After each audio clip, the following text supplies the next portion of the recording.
여러분 정말 부활하신 예수 그리스도를 믿습니까? 부활을 믿습니까? 여러분 부활은요 우리에게 참 소망입니다. 부활이 없으면 우리는 이 자리에 앉아있을 이유가 하나도 없습니다. 부활하신 예수 그리스도가 있기 때문에 우리가 이 자리에 앉을 수 있는 겁니다. 그래서 여러분 정말 이거를 기쁘게 전해야 돼요. 예수님이 부활하셨습니다. 예, 여러분 옆에 있는 사람에게 한번 하십시오. 자, 시작. 예수님이 나를 위해 부활하셨습니다. 예, 여러분 이게요 부활절은요 우리에게 참 기쁨과 소망이 되는 날입니다. 그래서 부활은요 선포하는 날이에요. 선포하는 날이에요. 예수님이 부활하셨습니다. 부활의 첫 열매가 되셨습니다. 나도 예수님을 따라 부활할 것입니다 라는 선포하는 날입니다. 예? 그래서 여러분 너무 이 기쁨을 주체할 수 없는 기쁨이 여러분의 모습을 통해서 나타나야 돼요. 옆에 있는 사람 보세요. 얼마나 기쁜가? 예? 기쁘세요? 예, 여러분 너무너무 기쁜 날이 바로 부활절입니다. 여러분 어제 부활절을 준비하면서 전교인 대청소를 했어요. 예, 대청소를 했습니다. 본당도 청소하고요, 4층 중고등부실, 유초등부 유치부실도 청소하고요, 또 사무실, 목양실, 다 식당도 그렇고요, 다 이렇게 청소를 했습니다. 지난주에 커튼을요 우리 성도님들이 하나둘씩 다 집으로 가져가셔가지고 집에서 다 빨아서, 손으로 빨진 않았지만 기계로 빨아서 다 가지고 오셨어요. 가지고 오셔서 어제 다 이렇게 매달았어요. 그런데 커튼을 딱 매달고 나니까는요 이전에는 느낄 수 없는 아름다운 향기가 싹 흐르는 거예요. 무슨 향기일까요? 예, 샤프란 냄새. 무슨 뭘 뿌렸는지 모르겠지만요 이 커튼을 빨아서 우리 군인 장병 아저씨 냄새가 느껴져요? 안 느껴져요? 군대에서는 맡을 수 없는 냄새지 않아요? 예, 향긋한 냄새가요 예배 안에 진동하는 거예요. 향긋한 냄새가 예배 안에 진동하는데, 야 이렇게 우리 이렇게 새로 이렇게 헌신을 이렇게 하니 이렇게 상쾌하고 좋구나라는 이렇게 생각을 갖게 됐습니다. 어제 청소를 하면서요 이 커튼을 치기 전에 창틀을 먼저 닦았어요. 그래서 제 담당은 창틀 먼지를 제거하는 팀이었습니다. 창틀에 있는 먼지를 제거하는데요, 저는 보고 깜짝 놀랐어요. 네? 조금만 청소하면 바로 끝날 줄 알았는데 창틀에 먼지가 얼마나 수북하게 쌓여 있는지, 창틀을 제거하신 분이 한 5-6명 있는데요 얼마나 고생했는지 몰라요. 제가 제거한 창틀은 요 앞에 있는 창틀입니다. 요 앞에 있는 창틀인데요 잠시 잠깐 하면 끝날 줄 알았어요. 근데 그 안에 쌓인 먼지가요 거기에 굳어서 엄청나게 많아서 그래서 제거하는데, 제가 너무 궁금했어요. 매년마다 청소를 한다고 하는데 왜 이렇게 창틀에 이렇게 먼지가 많습니까? 이렇게 얘기를 하니까 우리 장로님과 또 권사님, 집사님 이런 말씀을 하시는 거예요. 우리가 2년에 한 번 혹은 1년에 한 번 바닥은 청소를 하는데 창틀은 한 번도 청소를 한 적이 없는 것 같네요 라고 이렇게 얘기를 하는 거예요. 아마도 한 10년 내지 20년 묵은 때가 이 창틀에 쌓여 있는 것 같습니다 라고 하시는 말씀을 들었어요. 여러분 예배 끝나고 나면 창틀 한번 보세요. 예? 때가 싹 없어졌어요. 싹 없어졌어요. 긁다 못해가지고요 제가 뭘 했냐면 바람을 불었습니다. 도저히 안 나가는 거예요. 바람을 불었더니 제 얼굴로 다 그 먼지가 오고 머리로 다 오고 했지만 없어지는 그런 모습을 보면서 참 감사했습니다. 저는 창틀을 청소하면서 이런 생각을 해봤어요. 20년 묵은 이 먼지를 없애는 것도 이렇게 어렵구나. 그런데 내 안에 이 묵은 고집과 욕심과 죄는 어떨까? 라는 그런 생각을 갖게 됐어요. 내가 이것을 깨끗하게 없애기 위해서 정말 노력하고 있나? 그냥 내버려 두면 어떻게 돼요? 그것이 쌓여서 굳게 굳어져 있는 그 때와 같이 우리 안에 있는 거잖아요. 10년, 20년, 30년 혹은 80년 묵은 죄들이, 고집이, 아집이, 변하지 않는 것들이 우리 안에 있지 않습니까? 여러분 안에? 예? 여러분, 그것이 바로 인간이에요. 그것이 인간이에요. 예수님은 이 땅에 오셔서 이런 인간을 부르셔서 제자를 삼으셨습니다. 여러분, 이런 생각 해보신 적 있죠? 내가 만약에 이 12명의 제자 중에 한 사람이었다면 나는 어떤 모습으로 있었을까? 이런 상상을 해보신 적 있으시죠? 저만 했어요? 예? 저는 그런 상상을 해봤어요. 그때 저는 제가 만약에 제자 중에 한 사람이라면 베드로와 같지 않았을까라는 생각을 갖게 됐습니다. 왜냐하면 앞에 나서서 일하는 것을 좋아해요. 앞에 서서 막 일하는 것을 제가 좋아하고 남들보다 먼저 막 이렇게 하는 것을 좋아하는 성격을 가지고 있기 때문에, 또 말보다 행동이 앞서기 때문에 나는 베드로와 같이 되지 않았을까라는 생각을 갖게 됩니다. 예수님은 12명의 사람들을 부르셔서 자신의 제자를 삼고 3년 반 동안 함께 생활을 하셨습니다. 누구보다 예수님과 가까이 지낸 사람이 바로 제자들이에요. 예수님은 이 제자들에게 많은 기사와 이적을 보여주셨어요. 그런 제자들에게 예수님은 뭐라고 말씀하시냐면 너희가 나를 버리리라 말씀하세요. 마태복음 26장 31절인데요. 우리 마태복음 26장 31절 다 같이 한번 읽어봅시다. 시작. 그때 예수께서 제자들에게 이르시되 오늘 밤에 너희가 다 나를 버리리라. 기록된 바 내가 목자를 치리니 양의 떼가 흩어지리라 하였느니라. 뭐라고 말씀합니까?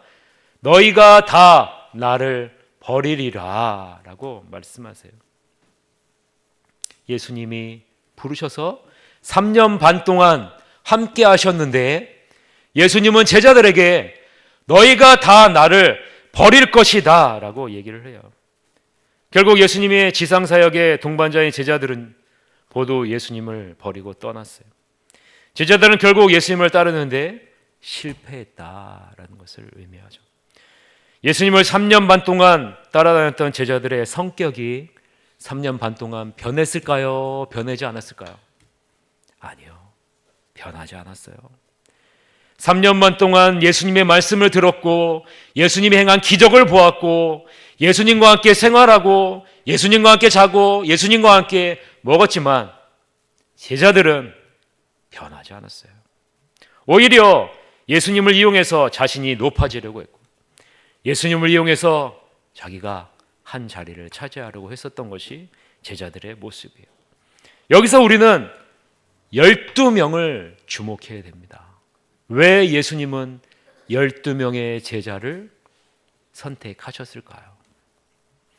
하나님은 아브라함을 통해서 하나님의 나라를 세울 것을 약속하시고 아브라함의 후손을 통해서 12지파를 세우셨어요. 여러분, 12지파가 무엇을 상징합니까? 12지파는요, 구약시대에 하나님이 선택한 백성을 상징하는 거예요. 구약시대에 하나님이 선택한 자녀들을 상징하는 숫자가 바로 12지파입니다. 하나님 자신이 선택한 자녀들을 통해서 구약시대의 선민국가를 세워서 다른 모든 나라들에게 빛과 소금 역할을 하겠다라는 거죠. 예수님도 12명의 제자를 부르셨어요. 무슨 의미일까요? 이 12명은 신약시대에 예수님께 선택받은 자들을 의미하는 거예요. 그 대표가 누구라고요? 12명의 제자라는 거예요. 이 12명의 제자가 신약시대에 선택받은 자들을 대표한다라는 거예요. 우리들을 대표하는 거죠. 이 12명의 제자들이 정말로 대표하는 것이 무엇일까요? 정말로 대표하는 거예요. 12지파가 정말로 대표하는 것이 무엇일까요? 그것은 바로 실패라는 거예요. 실패. 인간은 변하지 않는다라는 것을요, 구약시대의 12지파가 보여줬고 신약시대의 예수님의 12제자가 보여주었다라는 거죠. 여러분, 예수님은 12명의 제자를 부르시면서 인간이 얼마나 가망성이 없는지를 보여주시고자 12명의 제자를 부르신 거예요. 심지어 예수님과 3년만 동안 함께 있어도 변하지 않는 그 강철 심장을 가진 자들이 바로 너희들이다 라는 거죠. 여러분, 제자들의 다짐, 우리들의 다짐은 이래요. 마태복음 26장 35절에 베드로가 고백하는 것 같이, 제자들이 고백하는 것 같이 우리의 다짐은 이래요. 여러분의 다짐을 한번 고백해 보세요. 읽어보겠습니다. 시작. 베드로가 이르되 내가 주와 함께 죽을지언정 주를 부인하지 않겠나이다 하고 모든 제자도 그와 같이 말하니라. 여러분, 우리의 다짐은 그래요. 우리는 절대로 예수님을 버리지 않겠습니다. 우리는 예수님을 절대로 배신하지 않겠습니다. 예수님과 함께 십자가에 못 박히겠습니다 라고 얘기를 해요. 그러나 여러분, 제자들은요, 예수님이 붙잡혀 십자가로 향할 때 모든 제자들은 예수님을 부인하고 다 떠났어요. 이 말은 무슨 말입니까? 실패한 인생이다라는 거예요. 이 말은요, 우리도 실패한 인생이다라는 거예요. 죄가 무엇입니까? 죄는요, 내 중심대로, 내가 생각하는 대로 살아가는 것이 죄예요. 나의 이익과 행복을 최고로 생각하는 것이 죄예요. 나 중심적으로 모든 것을 사고하고 생각하는 것이 죄예요. 제자들이 예수님을 떠난 이유가 무엇입니까? 자기 생각대로 가지 않는 거예요. 자기의 뜻대로 되지 않는 거예요. 내 중심대로 되지 않는 거예요. 그 안에 죄가 있기 때문에 예수님을 다 떠나고 결국 자기 자신이 원하는 길로 가게 된 것을 볼 수 있습니다. 인간은 결국 실패할 수밖에 없는 존재라는 것을 예수님은 제자들을 통해서 보여주신 거예요. 하나님께 선택받은 서민인 이스라엘 백성에게 율법을 주신 이유가 무엇입니까? 광야에서 이스라엘 백성들에게 율법을 주신 이유가 무엇입니까? 그것은요, 너희들은 죄인이다 라는 것을 보여주기 위해서요. 로마서 3장 20절에 이렇게 말씀하시잖아요. 우리 다 같이 한번 읽어봅시다. 시작. 그러므로 율법의 행위로 그의 앞에 의롭다 하심을 얻을 육체가 없나니 율법으로는 죄를 깨달음이니라. 하나님이 율법을 이스라엘 백성들에게 주신 목적은 너희는 죄인이다 라는 거예요. 너희는 죄인이다. 너희가 죄인임을 깨달아라 라는 거예요. 하나님이 출애굽한 이스라엘 백성들에게 성막을 지으라고 명령하시면서 성소와 지성소를 구분하기 위해서 휘장을 두셨어요. 그리고 하나님이 말씀합니다. 이 지성소에 내가 임재 있겠다라고 말씀해요. 법궤 시은 자에 내가 거기에 임재 있겠다라고 얘기를 합니다. 그리고 그것을요, 휘장으로 가로막게 하셨어요. 여러분, 휘장은요 얼마나 큰지 아십니까? 휘장은요 길이가 18m나 돼요. 그리고요 너비가 6m나 돼요. 두께가 20cm나 돼요. 장정이 300명이 있어야지 그것을 들어서 걸 수 있을 만큼 엄청난 무게와 두께와 길이를 자랑하는 것이 휘장이에요. 그것을 하나님의 임재 앞에다가 두셨어요. 무엇을 의미하는지 아세요? 죄된 인간은 절대로 하나님을 만날 수 없다라는 것을 보여주는 것입니다. 너희는 죄인이다라는 것을 보여주기 위해서 하나님은 휘장을 두신 것이에요. 인간은 절대로 하나님께 나올 수 없는 존재라는 것을 보여주기 위해서 휘장을 두신 것이죠. 오직 하나님의 은혜가 있어야만 하나님의 임재를 경험할 수 있다는 것을 보여주기 위해서 휘장을 두신 것입니다. 율법을 통해 우리가 실패할 수밖에 없는 죄인임을 깨닫게 하셨고, 휘장을 통해서 하나님의 임재 안에 들어갈 수 없는, 올 수 없는 자임을 깨닫게 해주신 거예요. 구약에서 하나님은 이스라엘 백성을 선택하셨지만 그들은 실패할 수밖에 없는 자라라는 것을 보여주신 것이죠. 그리고 예수님이 오셔서 제자들을 부르셔요. 그 12명의 제자들도 실패할 수밖에 없다는 것을 보여줘요. 예수님의 말씀이 있었고 예수님의 기적이 있었고 예수님의 놀라운 이적이 그 가운데 있었지만 제자들은 모두 예수님이 십자가에 달려 돌아가실 때 제자들은 모두 예수님을 떠났어요. 예수님이 3번이나 자신이 고난받고 죽을 것과 3일 만에 부활할 것을 제자들에게 말했지만 그 말을 마음에 담아둔 제자들은 한 명도 없었어요. 한 명도 없었어요. 오히려 그 말을 마음에 담아둔 사람은 누구였을까요? 예수님을 십자가에 못 박아 죽인 대제사장들과 바리새인들이에요. 장로들. 마음에요. 예수님이 다시 부활하실 것이다 라는 것을 기억하고 있었어요. 마태복음 27장 62절서부터 64절에 그 말씀이 나오는데요. 우리 다 같이 한번 읽어봅시다. 시작. 그 이튿날은 준비일 다음 날이라 대제사장들과 바리새인들이 함께 빌라도에게 모여 이르되 주여 저 속이던 자가 살아있을 때 말하되 내가 사흘 후에 다시 살아나리라 한 것을 우리가 기억하노니 그러므로 명령하여 그 무덤을 사흘까지 굳게 지키게 하소서. 그의 제자들이 와서 시체를 도둑질하여 가고 백성에게 말하되 그가 죽은 자 가운데서 살아났다 하면 후에 속임이 전보다 더 클까 하나이다 하니. 대제사장들과 장로들과 바리새인들은요, 예수님 자신이 사흘 만에 다시 살아날 것이다 라는 그 말을 기억하고 있었어요. 반면에 예수님의 제자들은요, 기억하지 않아요. 여러분, 바로 우리가 그런 존재 아닙니까? 그런 존재 아니에요? 예수님을 믿는 그리스도인으로 살아가지만 이 세상 사람들보다 더 부활의 약속을 잊고 살아가지는 않습니까? 오히려 이 세상 사람들은요, 죽음 이후를 우리보다도 더 열심히 준비하고 있지는 않습니까? 이 세상이 전부인 것처럼 우리가 살고 있지는 않습니까? 부활의 소망이 정말 우리 가운데 있습니까? 예수님의 약속을 우리는 마음속에 항상 담아두고 있습니까? 오히려 세상 사람들이 더 그 약속을 더 마음에 담아두고 있지는 않는지 여러분 자신의 모습을 돌아보시기를 바랍니다. 예수님은 말씀대로 십자가에 죽으시고 사흘 만에 다시 살아나셨습니다. 안식 후 첫날 막달라 마리아와 다른 마리아가 무덤을 보려고 갔어요. 이때 주의 천사가 하늘로부터 내려와 돌을 굴려내고 그 위에 앉아 여인들에게 말합니다. 5절서부터 7절 말씀. 천사가 여자들에게 말하 이르되 너희는 무서워하지 말라.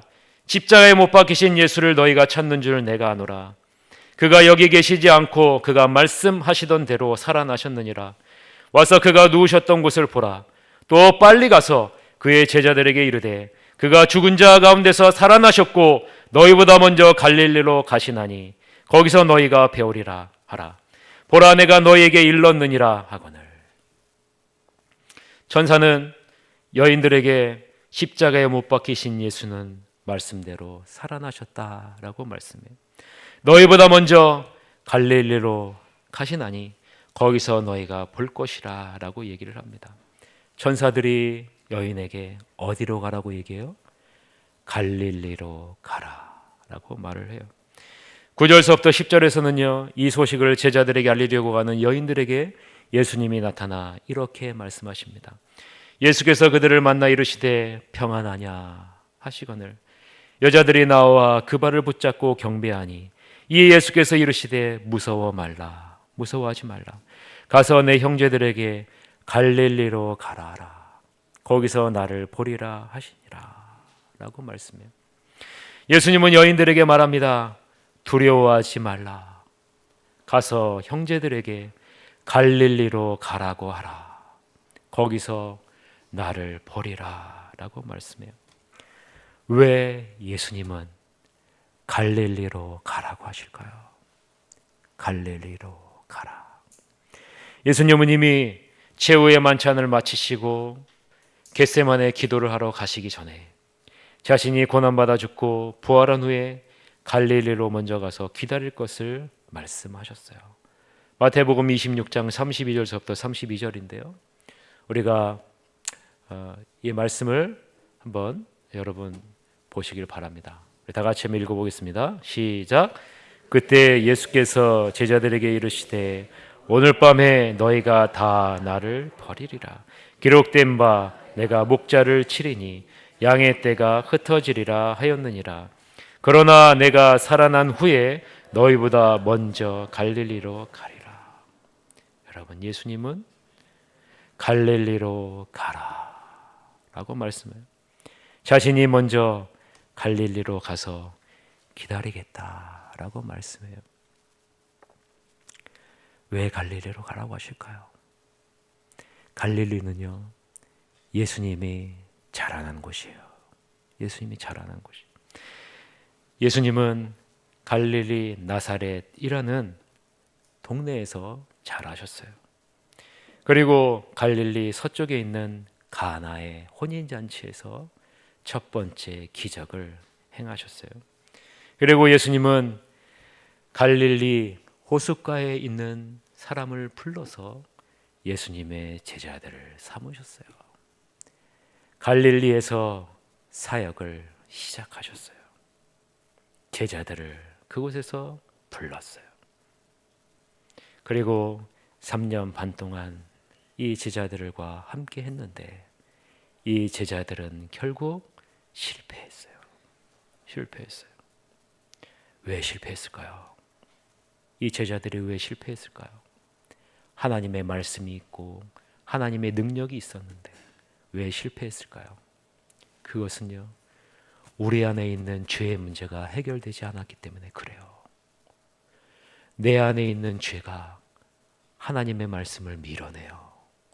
하나님의 말씀이 나에게 와도 나의 안에 있는 죄가 그 말씀을 뿌리치는 거예요.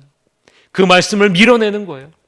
말씀대로 살지 못하도록, 말씀대로 생각하지 못하도록, 그 말씀이 내 안에 들어오지 못하도록 내 안에 있는 죄가 그것을 받아들이잖아요. 그래서요, 제자들은 비록 예수님이 옆에 있다 할지라도, 또 예수님의 말씀이 있다 할지라도 변하지 않은 거예요. 결국 3년 반 동안의 제자들의 사역은 실패로 끝나게 되는 거예요. 우리들도 실패할 수밖에 없는 존재다라는 거죠. 예수님이요, 이러한 제자들의 모든 죄를 끌어안고 십자가로 향하셨어요. 내가 죽지 않으면 너희는 실패할 수밖에 없는 인생이구나. 내가 너희 죄를 짊어지고 죽지 않으면 너희는 죄의 문제를 해결할 수 없는, 이 죄로 말미암아 영원히 죽을 수밖에 없는 그러한 존재구나 라는 것을 아시기에 예수님은 오로지 홀로 우리의 모든 죄를 짊어지고 십자가로 향하신 거예요. 그리고 우리가 당할 죄의 고통과 형벌을 친히 당하시고 십자가에 못 박히신 거예요. 그리고 예수님이 십자가의 죽으심으로 죄의 권세를 이기셨어요. 그리고 다시 부활하셨습니다. 그리고요, 예수님이 제자들에게 말합니다. 갈릴리로 가라. 내가 거기서 기다리고 있겠다. 여러분, 무슨 말인지 아십니까? 다시 시작하자. 너희는 실패할 수밖에 없었지만 이제 내가 너희의 죄의 문제를 해결했다. 내가 너희를 위해 대신 죽었다. 내가 부활했다. 이제 너희 안에는 죄가 있는 것이 아니라 내가 너희 안에 함께하겠다. 그러니 실패의 장소였던 갈릴리로 다시 와라. 실패의 장소가 아니라 승리의 장소로 내가 너희를 바꿔놓겠다. 갈릴리로 가라. 내가 거기서 너희를 기다리고 있겠다라고 말씀을 하고 있는 겁니다. 여러분, 갈릴리는요, 다시 시작하자는 거예요. 다시 시작하자. 실패한 인생, 죄 가운데 얽매인 인생이 아니라 이제는 하나님과 함께하는 인생으로 다시 시작하자. 그게 예수 그리스도의 부활의 기쁨이에요. 그것이 바로 기쁜 소식입니다. 여러분, 예수님이 부활하셨습니다. 이거는요, 예수님이 부활하셨습니다. 이것은요, 나를 새롭게 하셨습니다 라는 그런 의미가 담겨져 있는 거예요. 이제는 너희는 실패한 인생이 아니라 너희는 이제 승리하는 인생으로 내가 바꿔놓았다. 이것이 바로 예수님이 부활하셨다라는 의미가 있는 것입니다. 예수님은 자신이 모든 죄를 담당하고 죄의 권세를 이기고 부활한 이후에 제자들을 이전과 다른 존재가 되었음을 보여주셨어요. 그리고 예수님이 뭐라고 말씀하시는지 아십니까? 고린도후서 5장 17절 말씀인데요. 우리 다 같이 한번 읽어봅시다. 시작. 새로운 피조물이라 이전 것은 지나갔으니 보라 새 것이 되었도다. 다시 한번 읽겠습니다. 시작. 그런즉 누구든지 그리스도 안에 있으면 새로운 피조물이라 이전 것은 지나갔으니 보라 새 것이 되었도다. 여러분, 예수님이 부활하심으로 말미암아서 우리는 새 것이 되었도다, 새로운 피조물이 되었도다라고 분명하게 말씀하시는 거예요. 이제는 더 이상 죄가 여러분을 주장하지 못합니다. 예수 그리스도가 여러분과 함께 하시고 여러분을 주관하는 인생이라는 거예요. 이제는 실패하는 인생이 아니라 이제는 승리하는 인생이 된다라고 말씀을 하고 있는 겁니다. 하나님의 영이 우리를 지배하고 인도하는 삶으로 바꾸어 놓으셨다라는 것이 바로 예수 그리스도의 부활이 의미하는 것입니다. 예수님이 부활하고 죽으심으로 우리는 완전히 다른 존재가 되었다라는 것입니다. 그래서 예수님은요, 갈릴리로 가라, 갈릴리로 가라는 거예요. 너희가 이제 새로운 존재가 되었다라는 거, 내가 기다리고 있겠다라는 거. 예수님이 십자가에 고난받고 죽으셨을 때 무슨 일이 발생한지 아십니까? 성소와 지성소를 가로막고 있던 그 두껍고 크고 무거웠던 휘장이 위에서부터 아래로 어떻게 됩니까? 찢어져요. 두 동강이 나요. 휘장이 땅바닥에 떨어져요. 이제 모든 사람이 예수 그리스도의 죽으심으로 하나님 앞에 갈 수 있는, 하나님과 함께 할 수 있는 존재가 되었다라고 말씀하고 있는 것입니다. 이전에 우리의 죄가 함께 했다면 이제는 하나님이 나와 함께하는 존재가 되었다라는 거예요. 예수님의 이름이 뭡니까? 임마누엘이에요. 임마누엘의 뜻은 뭡니까? 하나님이 나와 함께하겠다라는 거예요. 이것을 위해 오신 분이 바로 예수님이에요. 인간의 실패를 보여주기 위해서 오신 분이 예수님이에요. 인간이 얼마나 가망성이 없는 것을 보여주기 위해서 오신 분이 예수님이에요. 그리고 그 모든 가망성을 짊어지고 자신이 감당하기 위해서 오신 분이 예수님이에요. 그리고 내가 너와 영원히 함께하겠다라고 영원히 함께하기 위해서 오신 분이 바로 예수님이시다라는 거예요. 이것이 바로 부활의 기쁜 소식입니다. 네? 여러분, 우리는 이 기쁜 소식을 전해야 돼요. 네? 예수님이 함께하는 기쁨이, 예수님의 죽으심과 부활로 우리가 함께하는 존재가 되었음을 선포하시길 바랍니다. 계란을 들고 예수님이 부활하셨습니다. 이제는 죄가 아니라 하나님이 나와 함께하는 존재가 되었습니다. 실패하는 인생이 아니라, 영원히 죄로 말미암아 죽는 인생이 아니라, 지옥에 가는 인생이 아니라 이제는 성공하는 인생이 되었습니다 라고 여러분 선포하세요. 네? 그것이 우리에게 주신 기쁨입니다. 사랑하는 성도 여러분, 갈릴리를 기억하시기를 바랍니다. 갈릴리는요, 우리가 실패했었던 장소예요. 네? 하나님 없이 살았던 그 장소가 갈릴리예요. 갈릴리예요. 제자들이 실패한 곳이고요, 우리들이 실패한 장소예요. 여러분들도 다 그 장소가 있잖아요. 여러분의 갈릴리가 다 있잖아요. 여러분이 실패했었던 그 장소들이, 하나님 없이 살았던 그 모습들이 다 있어요. 그것이 여러분의 갈릴리예요. 그러나 이런 갈릴리를요, 하나님은 변화시켜요. 어떻게 변화시키는지 아십니까? 실패의 장소가 변화되어서 전 세계 그리스도의 복음의 능력을 나타내는 장소로 예수 그리스도가 변화시켜요.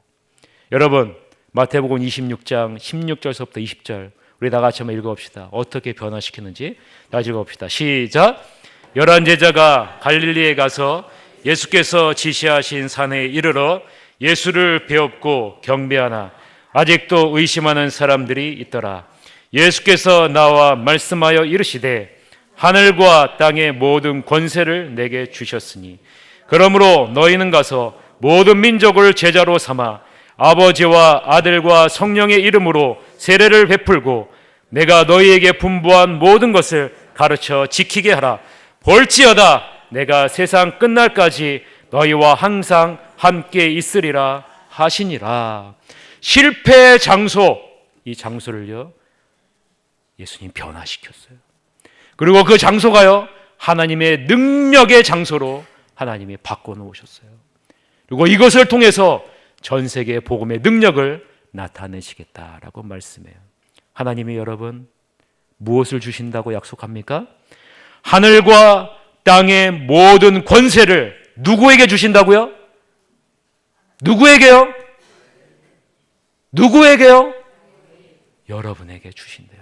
하늘과 땅의 모든 권세를 여러분에게 주신대요. 여러분 이 세상의 권세 앞에, 이 세상의 능력 앞에 주눅 들지 마시길 바랍니다. 우리는 하늘의 능력과 권세를 받은 자들입니다. 하나님이 함께할 때 실패의 장소가 능력의 장소로 변화됩니다. 실패한 인생이 완전히 바뀌어 능력의 인생으로 바뀌어지게 됩니다. 실패의 시작이었던 갈릴리, 이 장소가 모든 민족을 제자로 삼는 시작점으로 바뀌게 되는 것을 여러분 바라보시기를 바랍니다. 주님의 부활은 우리의 인생을 완전히 바꿔놓는 기적의 사건이었습니다. 우리는 우리 새하늘교회는 2019년 새로운 기적을, 새로운 변화를 꿈꿉니다. 여러분 어떤 꿈을 꾸십니까? 예수 그리스도께서 실패의 장소를 기회의 장소로, 능력의 장소로 변화시켜 주셨듯이 예전에 새하늘교회 많은 실패를 경험했어요. 이전 것은 지나갔으니 보라 새 것이 되었노라. 갈릴리로 가라. 우리 새하늘교회가 어디로 가야 됩니까? 갈릴리로 가야 됩니다. 여러분 갈릴리로 가야 돼요. 이전 것은 잊어버리십시오. 이제 새하늘교회는 새롭게 시작합니다. 갈릴리로 가서 새로운 모습으로 예수 그리스도와 함께 하나님의 능력을 나타내는 교회가 되기를 소망합니다. 이것을 꿈꾸고 갈릴리로 가서 하나님의 능력을 경험하시는 여러분들이 다 되시기를 주님의 이름으로 간절히 축원합니다. 이 시간에 우리가 찬양을 하는 곡 하겠습니다. 주 하나님 독생자 예수 날 위하여 오셨네. 내 모든 죄 다 사하시고 죽음에서 부활하신 나의 구세주 살아계신 주 주님 우리가 힘차게 박수치면서 찬양한 시간 갖도록 하겠습니다. 주 하나님 독생자 예수 주 하나님 독생자 예수 날 위하여 오시었네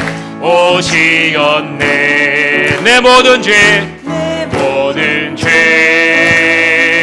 다 사하시고 죽음에서 부활하신 나의 구세주 힘차게 살아계신 주 나의 참된 소망 걱정 근심 전혀 없네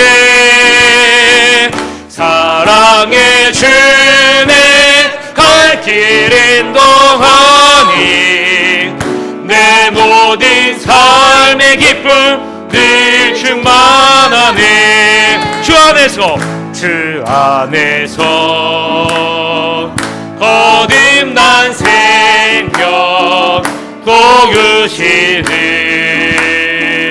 주의 사랑 참 기쁨과 확신 가지고 예수님의 도우심을 믿으며 살리 살아계신 주 나의 참된 소망 걱정 근심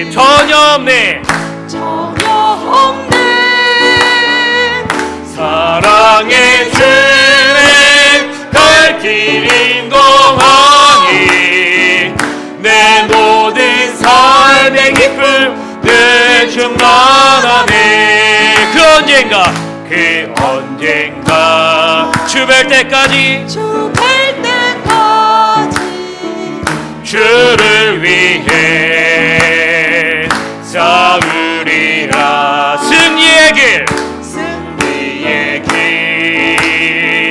멀고 험해도 주님께서 나의 앞길 지켜주시리. 살아계신 주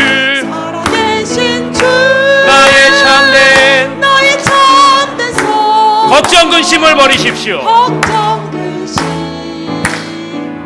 전혀 없네. 사랑의 주님 갈 길 인도하니 내 모든 삶의 기쁨 늘 충만하. 우리가 이 시간 통성으로 기도합시다. 주님은 살아계십니다. 주님이 나를 살리셨습니다. 이전에 죄가 나를 주장했다면 이제는 하나님이 나와 함께 하셔서 하나님이 나를 주장하는 인생으로 바꿔놓으셨습니다.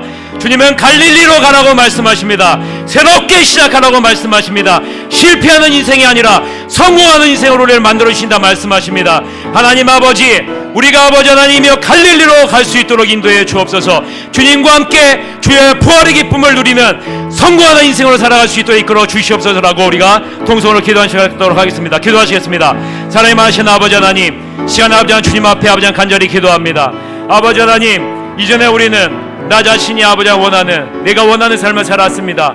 나를 주장하는 삶을 살았고 내 뜻을 아버지 하나님 주장하는 삶을 살았습니다. 아버지 하나님이여 실패할 수밖에 없는 인생을 살았습니다. 죄가 아버지 하나님이 나를 주장해 죄의 열매를 맺는 인생을 살았습니다. 아버지 하나님, 이러한 죄인을 아버지 하나님이여 그만 내버리지 아니하시고 나를 위해 예수님께서 오시고 십자가에 못 박혀 죽으시니 아버지 하나님 감사합니다. 주님께서 아버지 하나님이여 나의 모든 죄를 짊어지시고 죽으셨을 뿐만 아니라 주여 아버지 하나님 부활하셔서 나를 새로운 피조물로 삼아주시고 새 것으로 삼아주시니 감사합니다. 예수님께서 말씀하십니다. 갈릴리로 가라.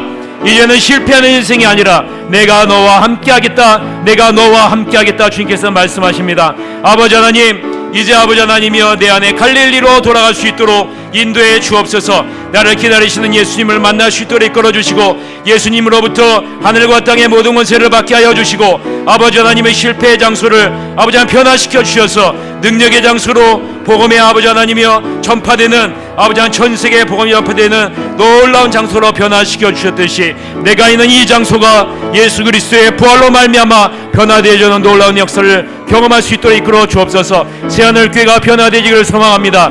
이전의 모든 것을 다 잊어버리고 이제는 아버지 하나님의 갈릴리로 돌아갈 수 있도록 이끌어 주옵소서. 우리 새하늘교회가 아버지 하나님이여 37년의 모든 것을 다 잊어버리고 이제 아버지 하나님 갈릴리로 돌아가서 예수 그리스도와 함께 새롭게 시작하는 새하늘교회가 될 수 있도록 이끌어 주시옵소서. 그래서 아버지 하나님이여 예수 그리스도와 함께 하나님의 놀라운 능력을 나타내는 복된 교회와 성도와 가정이 될 수 있도록 인도해 주시옵소서. 아버지 하나님, 죄 가운데 살다가 죄로 말미암아 심판받아 영원히 실패할 수밖에 없는 인생인데 이러한 나를 그냥 내버려 두지 아니하시고 나를 품에 안아주시니 감사합니다. 예수님은 우리의 죄를 위해 실패할 수밖에 없는 우리 인생을 위해 이 땅에 오셔서 홀로 십자가의 고통을 담당하셨습니다. 제가 담당해야 될 십자가의 고통을 예수 그리스도가 대신 지셨습니다. 아버지 하나님, 주님의 그 사랑을 감사합니다. 내 대신 죽으셨기에 아버지 하나님, 제가 이렇게 살아있을 수 있습니다. 예수님이 십자가에 죽으셨을 뿐만 아니라 죽음의 권세를 이기시고 다시 부활하셨음에 감사합니다. 아버지 하나님, 죄가 나를 주장해서 실패할 수밖에 없었는데 그 죄의 권세를 깨뜨리셔서 이제는 죄가 나를 주장하는 인생이 아니라 예수 그리스도가 나를 주장하는 인생으로 바뀌었음을 감사합니다. 보라, 새 것이 되었도다. 보라, 새로운 피조물이 되었도다. 주님께서 나를 이렇게 존귀한 자로 삼아주시니 감사합니다. 부활하신 예수님이 갈릴리로 가라 말씀하십니다. 실패의 장소였던 그 갈릴리로 가라고 말씀하십니다. 이제는 죄가 나를 주장하는 인생으로 가는 것이 아니라 예수 그리스도가 나를 주장하는 인생으로 가기에 그곳은 실패의 장소가 아니라 능력의 장소임을 믿습니다. 아버지 하나님, 우리가 이 갈릴리로 돌아갈 수 있도록 인도해 주옵소서. 갈릴리를 기억하게 하여 주옵소서. 우리 새하늘교회가 이전에 있는 모든 것을 다 잊어버릴 수 있도록 이끌어 주옵소서. 이제 우리 새하늘교회 모든 성도들이 갈릴리로 가서 예수 그리스도를 만날 수 있도록 이끌어 주옵소서. 새롭게 시작할 수 있도록 이끌어 주옵소서. 능력을 경험할 수 있도록 이끌어 주옵소서.